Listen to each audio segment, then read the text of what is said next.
be meticulous with their turns. But coming up next, Admirable, is Neirea versus Muzzy. Quickly give me a prediction on this one because these players are about to start. Well, it's hard for me to root against Muzzy really at any time. This guy's been such a strong performer for year after year. He's the #1 points earner in both 2016 and 2017. That's an uphill battle for the back-to-back championship appearances from Neirea. All right, well, it's time to get the match underway. So introducing our first player from the Ukraine, representing Europe for his second championship appearance in a row. It's Neirea.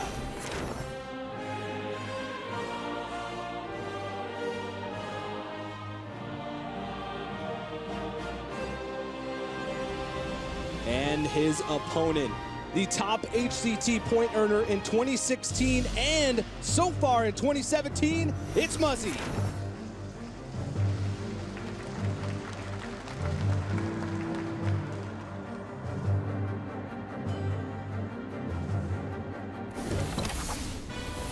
Game on! Muzzy versus Neirea. I know that Neirea is a very good player. Muzzy is a good player. I've watched a lot of tournaments he's involved in, and pretty much every time he's made the right play. He's really consistent at like every deck I saw him play. Neirea is definitely going to be a tough opponent for me. So I need to play well too, right? Just so I can beat him. Muzzy versus Neirea. Let's see what you got! And we are back and ready to go with the next series of the day. It is going to be Muzzy versus Neirea. And I'm Raven, and joining me, as always, of course, is Sottle. This is a true clash of the European versus America's best players at the moment. Yeah, if you're a fan of just competitive Hearthstone, high-level Hearthstone, this is a matchup you want to see. One of Europe's very best going up against one of America's very best, and they both have the stats to prove it. Muzzy, as TJ said in the intro, the #1 points earner since the inception of this style of the Hearthstone Championship Tour, culminating in that amazing 10-0 streak through the Americas playoffs. Yeah, extremely impressive. And then we have Neirea, who's actually just, was already at Winter Championships. He made it there, and now he didn't quite get the spot to the World Championships, but he is back again, not messing around. Just making 2 is an incredible feat on its own. Yeah, and you just saw a quick look at the deck list there. The interesting thing is that Muzzy has kind of teched his decks towards Shaman. Throughout the list that he's brought, there's little sprinklings. There's a Crazed Alchemist in his mid-range Paladin. There's double Sea Giant for the Mirror Match. There's a Pyromancer in his Jade Druid. Neirea has dodged that by not bringing the Evolved Shaman here, but actually when I break it down, I still think Muzzy has a slightly favored matchup in this lineup overall, which goes to speak some way to how effective of a lineup Muzzy has been able to build. Yeah, he has just a lot of generally powerful decks. The Mage is one that interests me the most, but we're going to be kicking off this series with Muzzy on the Paladin and Neirea on the Quest Rogue. So this Paladin is one of the more aggressive versions. It has at the top end an Elixir instead of a Deathwing you may be more used to. So that's a definitely added bit of spice there for Muzzy's list. And also the I think we saw in the mulligan there, the Crazed Alchemist. Like, what job does that card do in this list? Well, as I said coming in, it just fits that theme of anti-Shaman tech, right? Manatide Totem hits the board, Primal Fin Totem hits the board. You answer it just on curve with a Crazed Alchemist, deal with that problem immediately. It's a fantastic option, and it also gives you weird offensive power plays with Spike Ridge Steed occasionally, which is kind of insane when you think about it, the amount of health you add to a minion and then are able to flip that on a following turn. Yeah. I've been playing a lot of this style of Paladin, and these opening hands are one you are pretty happy with in general. Normally, Blessing of Kings, you look at and think, oh, you don't often, go to play it turn 4. It's more of a late game, like, oh, I've already got the board. Okay, here comes, an additional buff for more damage. But against Rogue, outside of a Glacial Shard, there's no real punishment for just Blessing of Kings on anything you can really land it on at this point. And it pushes so much extra damage that this is going to be a real tough one for Neirea, I feel, with this opening hand as well. And you can already see just Muzzy's brain ticking over. You saw him take a very, very considered approach there.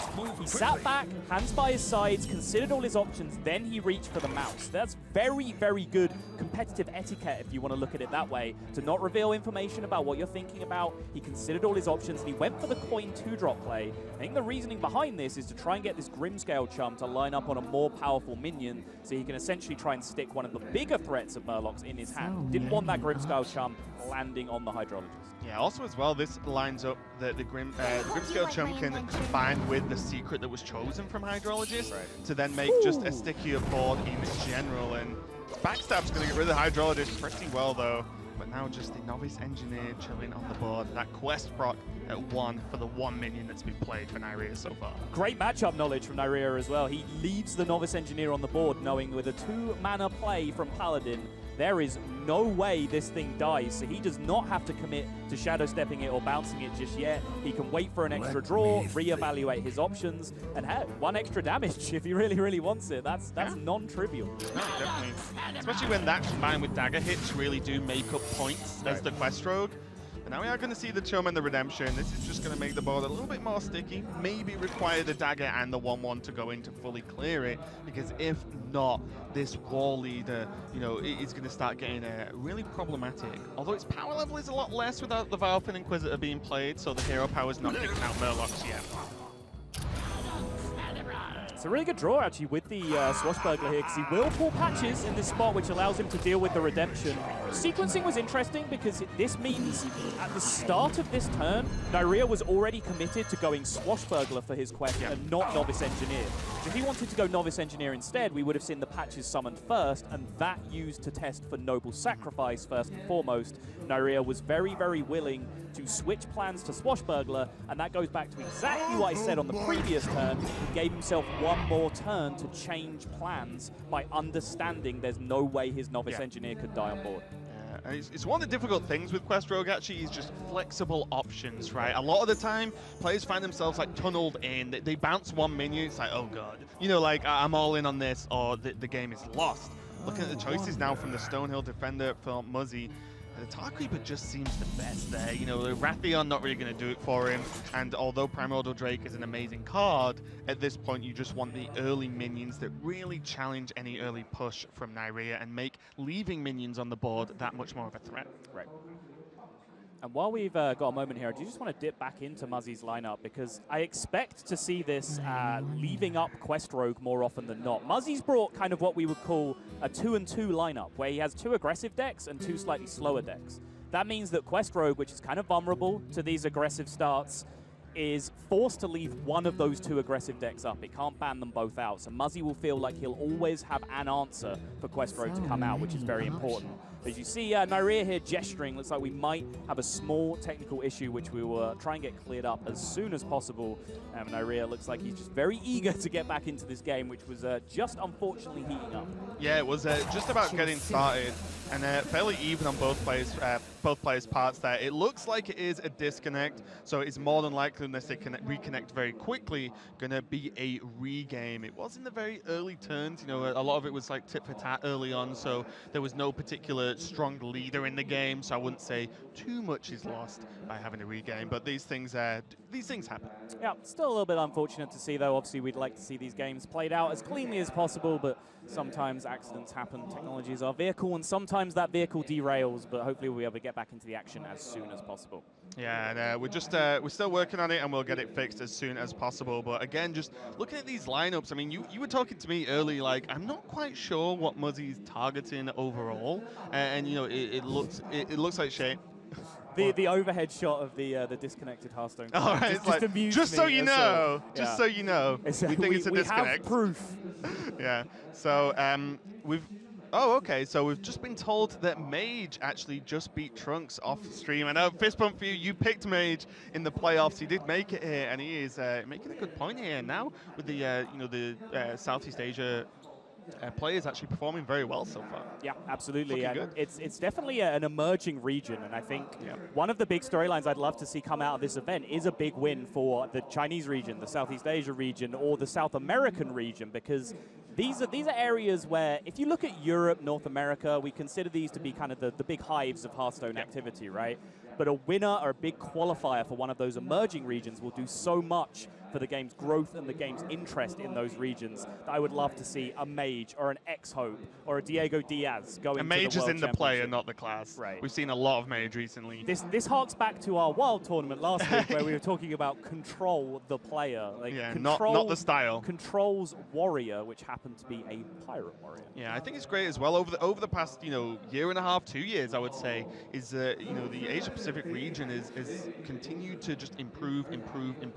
I think they generally took the challenge of everyone believing they just were the worst performing region, and every single time we see them, it's just better and better and better every single time. So it's definitely good to see from these players. Yeah, so you were talking about, before we got the news about Yep. Mage, you were talking about Muzzy's lineup, Yep. which is very interesting to me because it does look like a very effective, well-rounded lineup. It's what we kind of call a soft target lineup. He's aimed a lot of his tech cards towards beating Shaman. There's that Crazed Alchemist that we were talking about. There's a copy of Frostnova Doomsayer in his Mage list. There's a Wild Pyromancer in his Jade Druid. But the reason it's a soft target is because, well, Jade Druid is there in the first place, right? That's not a deck you would be bringing if you're hard targeting Shaman. But what it means, the upside of that, is that he's not all in on facing against one lineup. And that's very much to his benefit now when he comes up against Neirea, who doesn't have the strategy he's looking to counter. Muzzy has covered his bases in a much more well-rounded manner. And I think that's honestly a very clean strategy for a player who considers himself a favorite in the field, right? And very difficult to do. Right, make sure you don't get blown out in any matchups and just rely on your own skill to overcome your 40-60s if you come up against them. Yeah, let's give it an update on the Group B bracket so far. It's been off stream. Kunet has beat Dog, and Hoy has beat down Kranich. So that's going to be the winners match for that group. The two players are going to play out a little bit later on, but the Chinese player is not really doing so well on home turf, and this is probably a worry for them, right? Because they have a very, very, very passionate crowd, and they really get behind the players, but they'd like to see them win. Right. And when they don't, I know they take it very hard when they feel they have underperformed. But it's only one match to move on to Group C, and we can see, there you go, you probably crack a smile as you see Mage.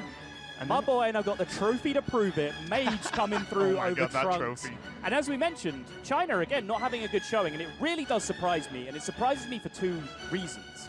Firstly, I think China has been massively improving. Every time I've seen this group of players, that these four have really grown to be some of the leading lights within, they've impressed me more and more and more. Secondly, they have home field advantage, and that is a very, very real thing, believe me. It's not a traditional sports thing of like the baying home crowd pulls you over the line, right? Sure, there's an element of that, there's rabid support here, but there's no jet lag for these players. Yep. They're comfortable, they understand the food, they know what they're eating. They're just home, They can right? eat the same thing they eat day in, day out. They have routine, and routine is massively important in any competition, so I'm amazed, honestly, to see them have, 0-3 record now throughout their first 3 games. Maged.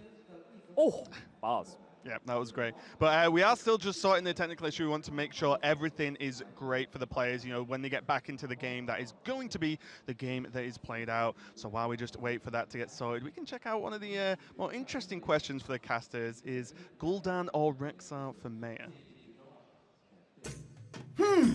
With the casters.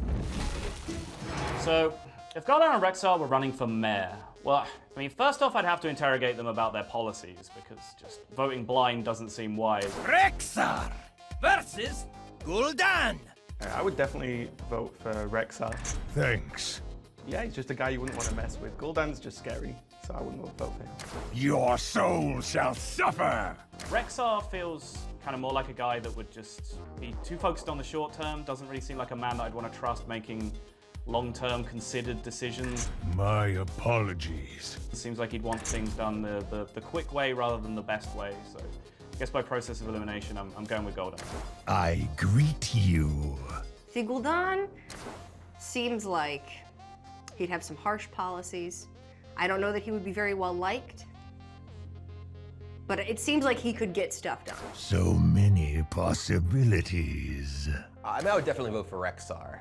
He has not been corrupted by demonic legions, and these days he really needs all the support he can get. Let the hunt begin. It's easy. Thought about that one before. That didn't quite hit the mark. Probably vote for Rexxar.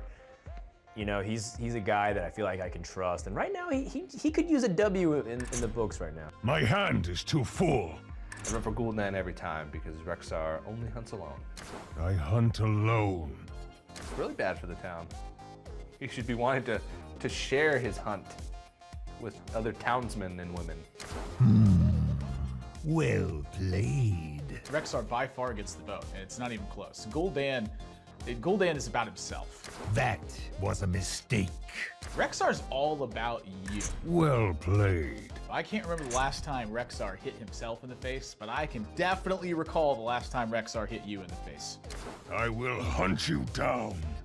You win this time.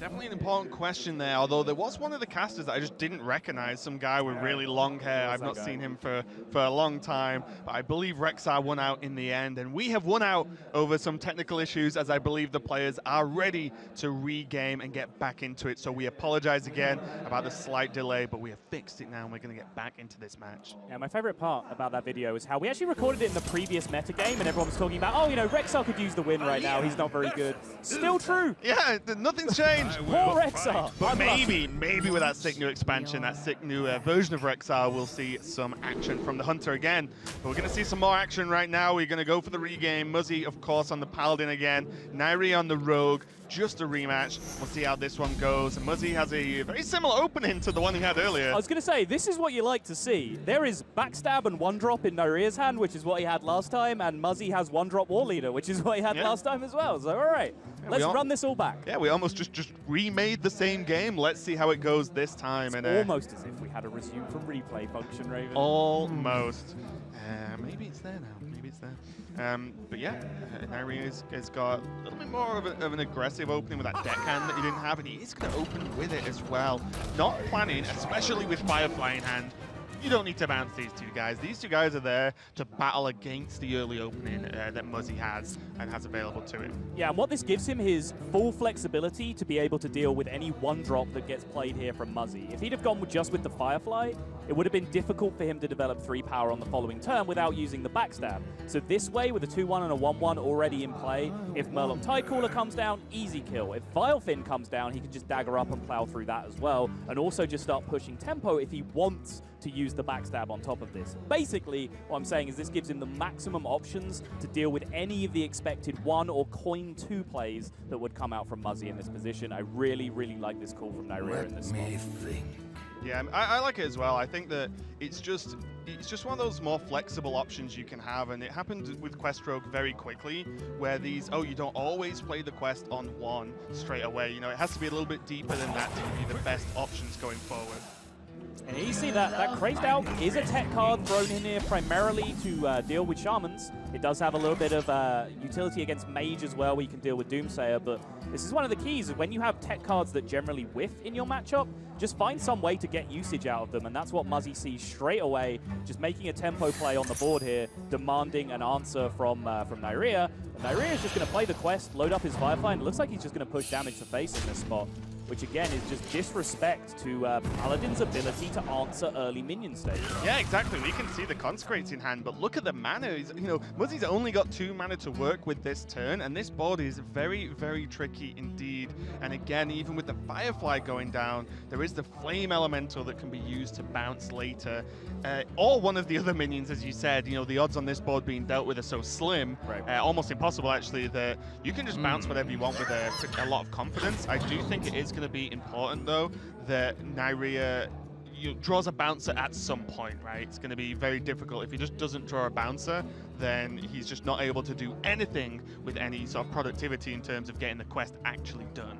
Yeah, and this Rockpool Hunter draw really crystallizes all the way back to Neirea's turn 1 play, why it was so important to develop maximum power on board on that turn, because if you don't have the ability to deal with any given 1 drop that your opponent plays, suddenly their snowball options are so huge. There's Rockpool Hunter, there's Coin War Leader, then the snowball really starts to come down. And what I really, really love to see here is that both players seem unaffected by the technical issues we've had so far. They're just taking their time, considering the plays, taking the best line every turn, and that just honestly goes to speak to the experience of both of these guys in this spot, right? These guys just get it done time and time again at this point. And we saw the Swashbuckler go down there, and Neirea still doesn't have a bounce, but has more and more value going forward. So that's This is almost just watching a zoo rogue play out. You know, it's like there's no bounces going on yet. The quest isn't even close to being done.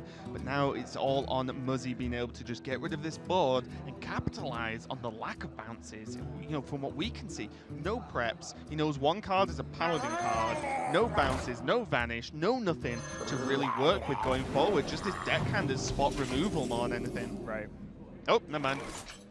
Right, now the plan starts to come together for Neirea. Now he really has to lay this out piece by piece, figure out how he's going to go through his quest activation in this game. Still a long way short with just the Flame Elemental in hand and that one bouncer, second deckhand as well. Looks like the most likely target if he does want to try and rush out the quest.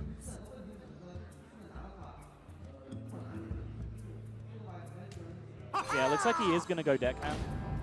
Yeah. It's just flexible, right? He's already played, like, he would have played 2 now, so the quest counter will be up on 2. It's just not updated yet. No, he played the first deckhand on turn 1. Oh, sorry, it was turn 1. I'm being stupid. Right. Yeah, oh, of course. It's still flexible. It's Blessing of Might, though. It's just kind of funny because it just opens up more like zoo-style options, right? Right. It just, I mean, you know, no joking around. Neirea's already done enough damage of like 1/5/5 attack, which doesn't sound like, oh, he's on 20, 25. Well, that's actually one less sort of challenge minion or one less minion you need to stick later on to be able to kill the paladin. Normally, as quest rogue, you don't really deal this kind of damage before the quest. I like this line. Taking the trade up with the Blessing of Might, it's not really a card that he needs to pressure his opponent with, is in Neirea's position, right? Because once he gets his quest done, he has all the pressure he can possibly need. So just choosing to go resort back to Firefly as his minion of choice, of course. Deckhand looked like it had the advantageous situation, but with the first one being played before the quest, it really was just even Stevens with all of the minions on board. Firefly seemed like the most attractive proposition, or at least it was between that and the Swashbuckler. I think Firefly is just solid because there's multiple ways you can go about it, right? You know, you can actually get more uses, you generate more tokens, which means more 5/5. Because something Neirea has to consider, again, as he disproves my point, is that he is low on resources at this moment. Yes, you know, he can say he gets the quest done soon, and he gets the 5/5s out. If they're contended or dealt with, well, there's nothing else there. There's no value in hand, which I think is going to be a problem if Neirea doesn't manage his resources perfectly at this point. The Firefly is going to help a lot towards that.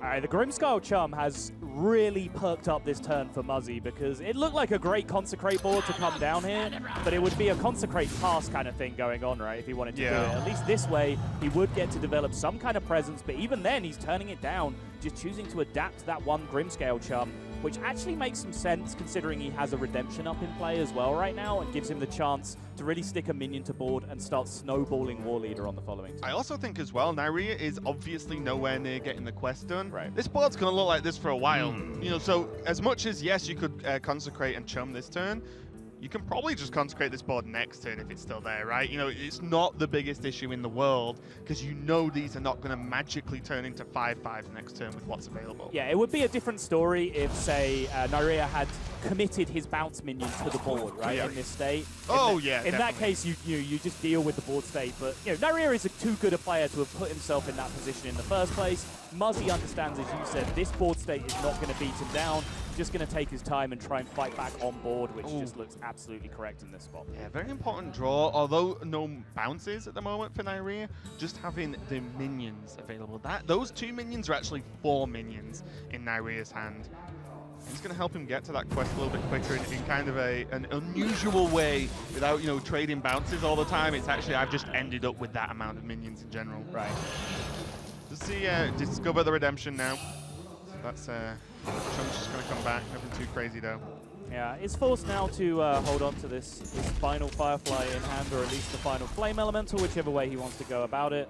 I mean, is Neirea going to win without the quest? That seems highly unlikely, Raven. It would be nuts, though. I mean, it's highly unlikely because of exactly this card and this board and what we were saying the previous turn, right? The quest isn't getting done, so this board is consecratable no matter which way you slice it. And now with Tyrion as well, only one additional turn away from being played. Okay. But that's a bouncer. Is it going to be enough, though? Is there enough threats, considering Tyrion is going to come down, not next turn, but the turn after? Tyrion is such a huge deal, especially if you have pressure on the rogue already, because if you've pressured the rogue sufficiently, they actually can't base tank the Divine Shield. So at that point, your Tyrion takes 3 5/5 attacks to deal with, absorbs 15 damage, kills them, and then gives you an Ashbringer, which swings 15 damage back the other way, making it in total a 30 health swing in the state of the game. Yeah, and also not only absorbs the minions, but kills them, which it means there's no like, oh, well, I've killed Tyrion, then I'll go for the damage. Well, no, you won't. The minions are dead. They're long gone.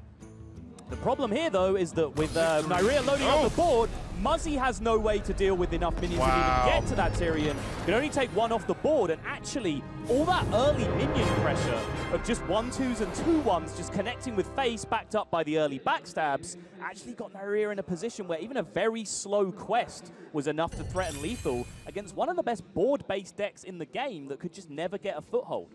Yeah, and also as well, like, this is just an interesting point in terms of the quest rogue, you know, being nerfed, right? You know, going forward, the nerf's actually going to be coming out early next week, so that's been confirmed now. So very early on, that's going to go out. So we'll, you know, maybe that's the glimpse of the future. But before we get into this next game, as Naria just took the win there, we can find out a little bit more about him, as this is his second championship performance.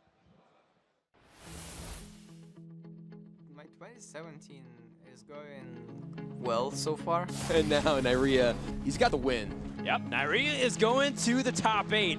I got pretty good results, just consistent results. This is back-to-back championship appearances for Neirea. I'm kind of happy that I qualified second time, but at the same time, my end goal is always to win the World Championship, right? I will be excited if I qualify for Worlds, but right now I'm not excited. Other players should be worried because they should not expect mistakes from me. Neirea, cool, calm, and collected. This looks like it's another day at the office. I would say until I get the World Championship title, I wouldn't be satisfied. But even after then, I'll probably find some other goals. Maybe not. I'll find out if I win. Cool, calm, and collected is Neirea, and we can see that resume pretty impressive. Although he didn't have the, the best last year in the world, he's definitely rocking it this year. Yeah, and he has the chance to do some incredible things here, either qualifying for his second World Championship or even visiting each of the seasonal championships throughout this year, which would perhaps just be even more incredible as you see his portrait back on our Hall of Champions in the back there. I'm behind our very fabulous jealous. crowd. Like, we can see that from where we're sat, guys. There's all the sweet merchandise you can pick up as well. I need to head over there after this, actually. Bear back. You hold it down for like 10 minutes. No, I wanted to go first. Okay. But yeah, those portraits at the back, they're like along the back wall of the venue, and they look amazing, and I just wish there was a caster portrait section. Like, that would be pretty sweet. I think the interesting thing on that bio about Naria that we didn't really address is that he practiced with RDU for this event. And now we've spoken to Naria a lot over the past few months because he keeps popping up and winning games of Hearthstone.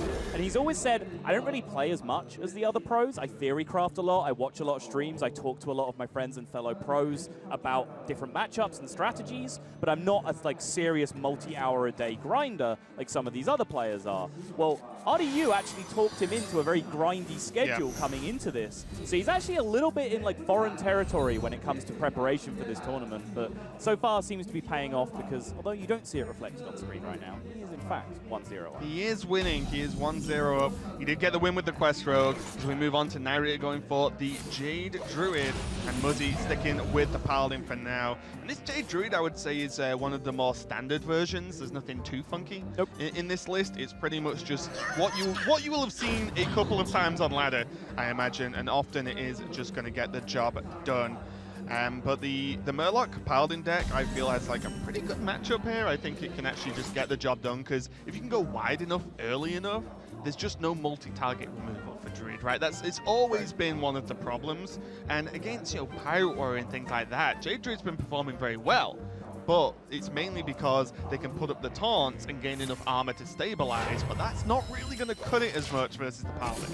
Yeah, and it's not even just the fact that their AoE isn't effective enough. Their single target spot removal isn't really effective enough either. Like if a Paladin has like a 1-drop coin, 1-drop start against them, you've already fallen behind in terms of keeping the board clear. Yeah. You can only Wrath 1, you can only Hero Power 1 on turn 2. So if that happens, they've already got a target to land Rockpool Hunter. Then they've already got a target to land War Leader on the following turn. Then the Gentle Megasaur can come down. Snowball so time. If you can't stop that curve from happening, as you mentioned, the snowball is just going to grow bigger and bigger and bigger until it careers out of control.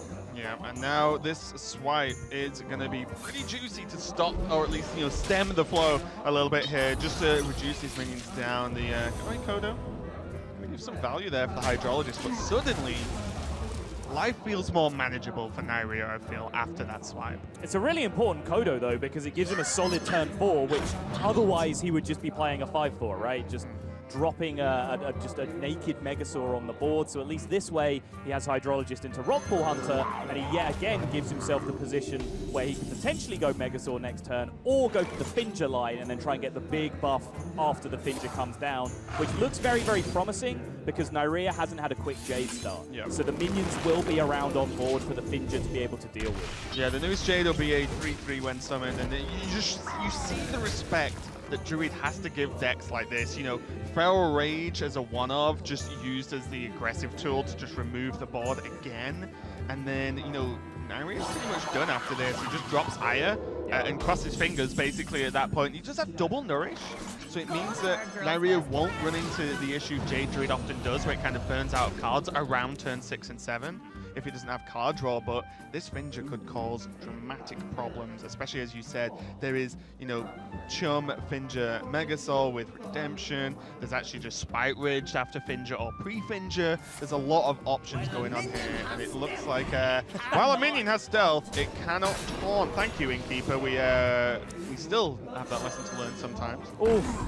Oh, the War Leader pool is so huge, and so much removal has been used by Neirea here, trying to prevent the big snowball minions landing, keeping the board full of, removed of Murlocs, using Feral Rage, using Wrath, using everything available to him, that now that War Leader is just stuck behind a huge taunt. Neirea has no way to deal with it. Yeah, it's very, very scary. Neirea just about can deal with this, Finger, just. If the Earthen Scales are going to go onto the Aya, and then with Hero Power as well, but I think you have to, because I don't know what Nourish is going to do.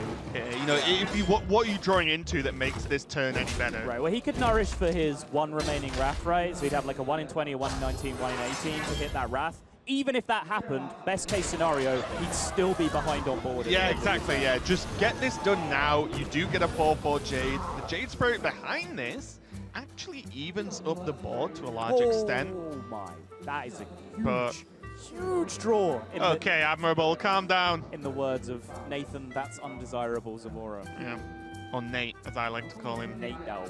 You know, this draw does so many things. One, it allows the Chum to buff the Vile Thing, which is great. You want bigger minions. Then it changes the Hero Power, so going forward, this War Leader's getting more and more value, and it's just an additional minion for Megasaur this turn. Like, that one draw just ticked so many boxes for Muzzy, it's kind of unreal. +1/+1. I think deciding between that and Poison in that spot, if you could find more value trades on this turn, then Poison might have been more appealing, because just small, irritating minions hanging around on the board as Murlocs against Jade Druid. I don't see any small minions there, Sol. Right, but I mean, you know, you can get 5/6 into 5/5, but then there's like no good value trade into the 4/4 if you do it that way. The value trades that you are finding are leaving you exposed to swipe anyway, but Poison sticking to the board against Druid can actually be very, very powerful in the matchup a lot of times, but the breakpoints and the trades just didn't really line up that way, so +1/+1, definitely good enough in this. Yeah, I also think there's only a slight worry, but about the Primordial Drake potentially coming down this turn, because then that, you know, the damage can actually make the Poison a lot less effective. Absolutely. And bear in mind, Neirea sat on 2 cards for most of this game. Those could very well be Drakes, or at least one of them could be a Drake. This is where Muzzy's hand starts to run dry, though. He has built a very oppressive board that's just threatening to be game-ending here. And in fact, I think, yeah, Neirea has realized after going through the motions into the redemption of the 2-6 that he was just dead on board in that position. So Muzzy very quickly able to square up the series in a very, very convincing fashion. But we talked about how favored that matchup is overall. Paladin just has everything that it needs in that matchup. It has the quick blowout start potential, and then it has fallbacks as well. It has the Finja fallback. It has the Tarim fallback. So an expected win for Muzzy. Yeah, I think also he had the sick burn from hand of double consecrate just to get him for 4 if you really needed to just push it over the edge. But the Murlocs pretty much ran away with the game there for Muzzy. And Muzzy, we talked a lot about Neirea, but Muzzy has been performing exceptionally well. He went 10-0 in playoffs and played absolutely phenomenally. So you can check out a little bit more about him right now. When I first was called a choke artist, it was pretty annoying. We know how good a player he is. The only thing holding Muzzy back historically has been Muzzy. Muzzy has a bit of a reputation as a choke artist. It affected me a bit, I would say. It made me feel bad about how others saw my image as a player. He's a very good player. He does tend to get nervous a lot, and when the spotlight is on him, he chokes at times. I definitely wanted to prove to other people that I wasn't a choke artist, that I don't crumble underneath the pressure that other people believed me to do, and that showed in the final as I ended up crushing everyone. Muzzy with a 3-0 sweep, the first player from America's Spring to go to Shanghai, China. So being able to get that off my back in qualifying and getting first place and taking a jab back at Sottle really felt good. All I can say is, did I choke that time, Sottle? Deserved. No, I take it. I apologize straight away, and I solemnly swear I will never dare to refer to you as a choke artist again. Well done. I think the choke artist thing's gone already. I mean, I have been one of the best players in the game for a very long time. Yes, Sol. God. I'm with Muzzy on this. Do you know what? I'm just pleased that finally, after like 4 video packages, they finally got the moment where Frodan said it as well, all right? It wasn't just me. Wow, just trying to shift the blame around. But you can't argue what he said as well is that, you know, he had those questions raised of him, I would say, and he blew them just out of the park, basically. His performance, not only did he go 10-0 in the playoffs, he went 10-0 playing some of the best Hearthstone I've ever seen be played. Yeah, he actually ran into some matchups where he was probably 40% favored lineup-wise and just blew it out just by playing amazing. And that's the one thing that has never been in doubt. You heard that being said through that package as well. Yeah. Muzzy has, for a matter of years, been a top 3 player in the world, a top 5 player in the world. Top everything. Pick a number, Muzzy's in it, right? Like, that's how good this guy is. It's just, it was weird to see a guy who was clearly that incredible at the game that wasn't putting up the results. Yeah. Now he is. Now the questions are answered. Now he's shut me up and he's proved his point, and he's clearly very, very happy about it. Muzzy, my favorite player now. Just sticking one to Sol, but we are going to be moving into game number 3. Is it all even now? And Muzzy going on this Mage versus Neirea's Quest Warrior. And this Mage from Muzzy, I played a lot of Mage in this expansion, this rotation. But this Mage kind of does a bit of everything. It has aspects of the Gunter Mage, so you can see the Medivh. You know, that's one of the key aspects. It runs Mana Worms, Arcanologist, nothing too crazy. But then we see the Antonidas as well, and the other half of the deck is kind of Freeze Mage with 1 Nova, one Doomsday. Oh, sorry, there's 0 Nova. No, 1 Nova, 1 Doomsday. That was it. I was sure that was right. So there's it's almost just split between Freeze Mage and Gunter Mage, and I can't wait to see how it performs, because I feel like a lot of these matchups are very, very close in the fact that an Antonidas and a Medivh might be a little bit too heavy. Yeah, well, you see actually one of the key cards in the matchup just got drawn by Neirea. He has the Dirty Rats in his deck, which is super powerful in this matchup. You see it, of course, not being played on turn 2 in this matchup. He wants to hold it, he wants to time it, he wants to try and hit one of those key power minions, Alexstrasza, Medivh, and Alchemage Antonidas, and then deal with it immediately to reduce value, and then you get into the position where you buy yourself a ton of extra time, or even just the potential to completely outlast the resources of Muzzy's deck. The key thing that you'll notice there is that there are 3 power minions in this deck for Muzzy. Normally there is only 2. You play 2 of the 3 in most builds of this mage deck, be it anywhere on the spectrum from Freeze Mage to Discover Mage. But in this position, there are 3 different threats that need dealing with, and only 2 Dirty Rats to be able to do that. Yeah, this is looking pretty crazy there. Just got a bit of a tech issue, but we're looking okay. We can still see what's going on. And the Valet there, not a terrible pickup, especially with Ping as well. He's going to be able to clear up this Bloodhoof pretty cleanly, actually. Excuse me, you are on fire. Yeah, just going double Valet. Early tempo is important here. You do need to get some chip damage through as the mage in this position most of the time. It's rare that you win from a position where Warrior is just able to armor up, stabilize at 30, and then start piling armor up on top of that. You really do need to be forcing through the chip damage, because that plays around the eventuality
best chance of staying alive for one turn that way, but Curator is the play that actually gives you some kind of opportunity to win the game over the next 3 or 4 turns, so I like this.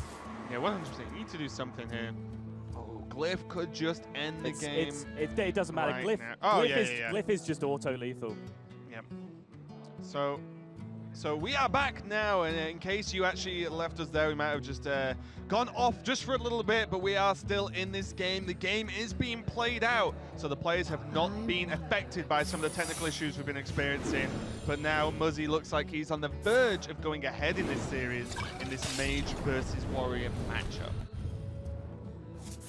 Yeah, Frostbolt being used now will buff to 6, and then the ping can remove the Curator off the board to allow to go to face. So he just had auto-lethal import in hand, even without that Primordial Glyph coming down.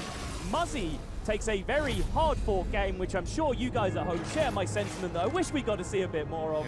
We did the best we could, and it's Muzzy was going up to a 2-1 lead in a very, very important series between 2 of Hearthstone's very, very best. Yeah, and I'll tell you what, you know what I'm going to do after this series or later on, I will speak to the players and ask for key points in that match, and I will let you guys know.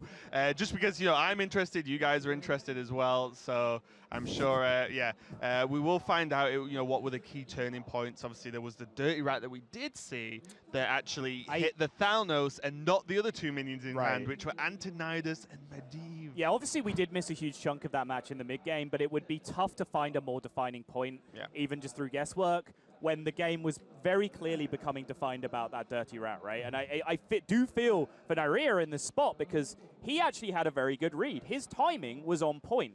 2 out of 3 times he gets rewarded for the play he was going to make, right? Yeah. So just that one time wasn't enough, and it looks like the players are just going to be getting ready to go into game number 4. But Muzzy is at 2-1 up, one more game, and he is making just yet another step forward in this breakout performance here for him. And I just feel like, you know, this would technically be like 11-0 in his HCT spring run. You know, like this could actually, Muzzy's got the chance to just go undefeated in the spring season, which would be frankly ludicrous, but would be a joy to see. The next game, as we can see here, is Muzzy on his Evolved Shaman, and Neirea going for the Taunt Warrior, to try and get a win here. Naria holding Quest, which against a lot of aggro decks isn't really the go-to plan. You just try and exhaust their early board development.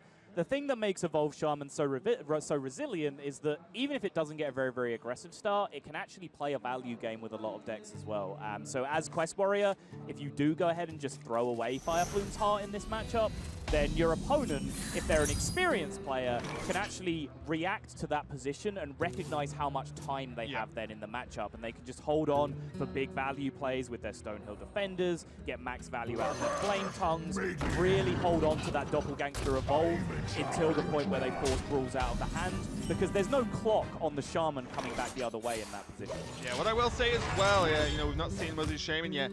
Double Sea Giant in this list. So a lot of people have been cutting for 1 Sea Giant, but Muzzy's made a double cut, one on Devolve, and the other one is on the Bloodlust as well. So I personally, you know, we were talking a lot about this actually yesterday and today. I dislike a Bloodlust cut in this list. I think there are other cards that could drop. Stonehill is number 1 on my priority to cut, but I do like the Devolve cut.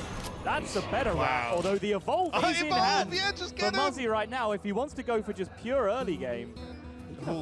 But the Flame Tongue might change this now. Yeah, the Flame Tongue is actually really juicy. Yeah, I think the Flame Tongue's too good. After the Flame Tongue hits, like, Flame Tongue isn't really a minion you want to evolve in a lot of positions. And it's not like you have to snap evolve this one Doppelgangster dude that you have on board, because you have the second wombo combo ready to go in hand for turn 5 anyway. Which is very important. Doing this turn 5, as you just said, versus turn 6 is a big difference. But, wow, that Flame Tongue was huge. And in this position as Muzzy, I've been in the position a few times with this kind of board state. Having Jade Lightning just available is huge. That card is insane, whether it's extra burst damage to face or just easily removing a minion to guard your board. But the second Flame Tongue just adds so much additional damage. I mean, I just see this lining up. Like, it's time to get him. If the Brawl comes out here, you have the immediate reload on the following turn. And then Jade Lightning. With Doppelgangster Evolve, and Jade Lightning and a Flame Tongue for follow-up. This is just looking so promising for Muzzy in this position. It could be looking like a quick win at this point in a matchup that he's not necessarily hugely favored in. Especially because Neirea is playing double brawl as well. Yeah. So he's playing the double brawl quest warrior list, which is, you know, obviously better against Shaman than one brawl, and he's just not got it yet. And 16 health, the Ali Armor Smith is going to get some work done. Or is it really? I mean, you can actually use Jade Lightning this if he wants with a trade, so for it only 5 gains as 2. well, yeah. Yeah. So you can just trade. I mean, does it make much difference? In this exact position, no. Yeah, because you want the doppelganger alive. You're trading to the flanks of the Flame Tongue token anyway, so you're always doing 3 regardless, so the spell damage curve isn't relevant. Yeah. But it's just this Jade Lightning stops 2 armor being gained, generates an additional minion. It just means like more and more there's just refill, but Muzzy's definitely giving a nod to some of the auxiliary board clears. I don't think he's too scared of Brawl coming out in this position, because as I mentioned, if Brawl comes down, you have Doppelgangster Evolve as a reload, you're feeling fine. Cool, right? But we could have seen him on the previous turn go much, much harder with the second Flame Tongue hitting the board, potentially. But yeah, then you open yourself up to Whirlwind, Sleep with the Fishes, Ghoul, Sleep with the Fishes. And if you see the way this game has developed from Neirea's side, he hasn't really been dropping taunts on curve, right? So then at that point, if you're in Muzzy's position trying to get a read on the hand, you're saying, okay, it might be Whirlwind effects, it might be Executes, it might be Sleep with the Fishes. I don't want to run too hard into one of those board clears at this point. The Sleep with the Fishes combos does wreck Shaman, actually. You know, like, because it does just kill everything you play minus evolved Doppelgangsters, which is what's Brawl for. Public Defender going to come out now just to soak up as much damage as possible, but suddenly with the Maelstrom as well. And being able to trade away patches with the extra damage is important, so you can actually make space on the board for the second Flame Tongue if you want. Sol's just waving his pen around to count the numbers on the board. What is your conclusion, Master Sol? So the Maelstrom doesn't get max value hitting the 1-1 here, but you have to trade the 3-1 patches out to get max value out of the Flame Tongue. So now if you Maelstrom and you drop the second Flame Tongue, you can get a clean trade for 5 into the remainder of the 0-7, and then you would be pushing, what, for only 4 more damage, 5 more damage at that point? 7 more damage at that point. I think he's just a little bit short. Is 7 damage just fine, though? I mean, you know what I mean? I said, like, how scared of removal does Muzzy really have to be in this position when he does have that guaranteed reload to just flip the switch whenever he wants I kind of like this. There's still Bloodlust in the deck. He can just Doppelgangster Evolve, but he's had the option to all game pretty much at this point. And I like pushing this damage. You might even get a charge. Oh no, there's no space. Yeah, that's the actual awkward thing, because you were trading into a Public Defender, there was no way you could get multiple damage out of the Flame Tongues, which would have been lethal, and there's no way that you could have made room for a Stone Tusk Ball, which would have been, or Stone Tusk Ball or Patches, which would have been. Battle Rage into Whirlwind. That doesn't look like a whirlwind, but that does look like game as Muzzy takes his series over Neirea, and his amazing run in the spring season is continuing at an alarming rate. It's a great point. I mean, we had a rocky road trying to bring you this victory, but Muzzy has had the smoothest of surfaces carrying him through to this so far. That is now an 11-0 record for Muzzy since the start of the spring season. And it's a great point you brought up. He has the potential to just continue to go undefeated from this point. And what a statement that would be to rub in my face even further. Yeah, that would be absolutely insane to just go completely unbeaten through a whole season. We can hear from Muzzy right now as he's standing by with Ali on the stage. All right, let's hear it from Muzzy. 掌声送给 Muzzy. 非常不容易啊，赢得了我们这场比赛。So Muzzy, in the previous interview, you once said that you're actually more nervous playing in your house for the ladder point than actually playing in front of a big crowd. But today, you actually played in front of a huge crowd. So how are you feeling now? Muzzy 之前曾经在一次采访里面说啊，他在自己家里面打天梯的时候，要比在外面打比赛还紧张。那他之前没有打过这么大的场子，所以我们想问一下他现在感覺如何 So? Yeah, I've never really played in front of such a large crowd before, and being on the stage, I can definitely feel it. You know, you're not you when you're playing on this stage. The audience really does affect you, especially in such a big stadium.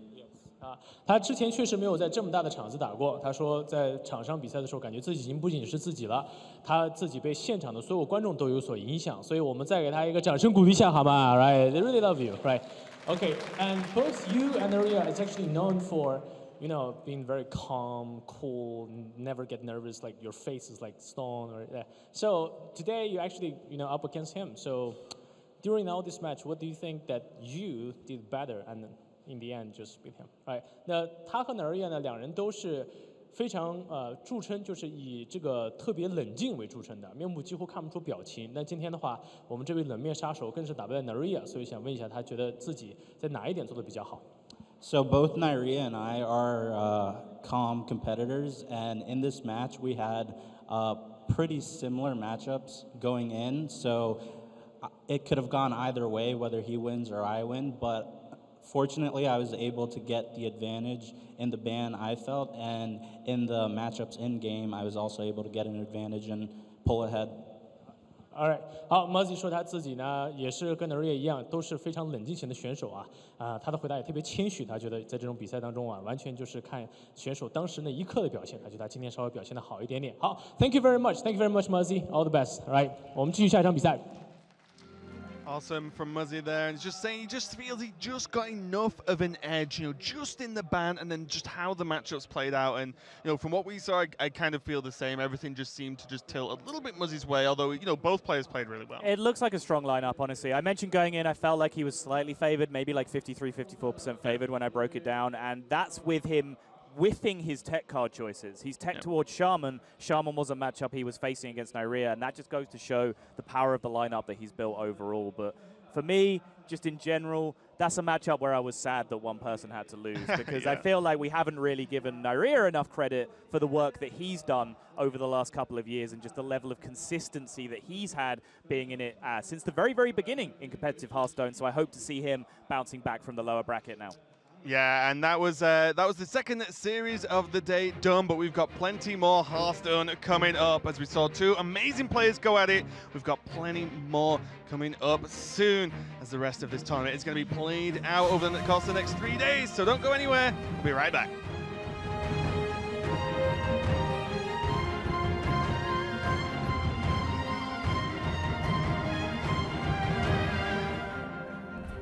Greetings!